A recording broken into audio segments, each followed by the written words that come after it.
اب جو آپ کو ایک وظیفہ بتایا جا رہا ہے سورہ البقرہ کا وظیفہ، یہ بہت ہی اچھا وظیفہ ہے اور آزمودہ وظیفہ ہے۔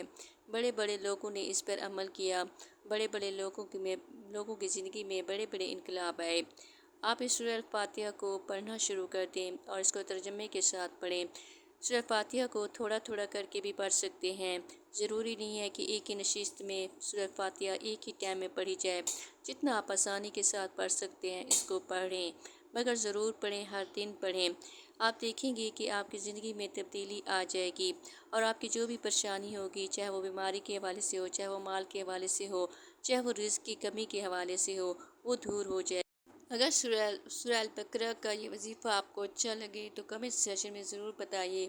ویڈیو کو لائک، چینل کو سبسکرائب کر دیجیے تاکہ مزید آپ کو اس طرح کی صورتیں ملتی رہیں اور دعائیں ملتی رہیں۔ مجھے اپنی دعاؤں میں یاد رکھیے۔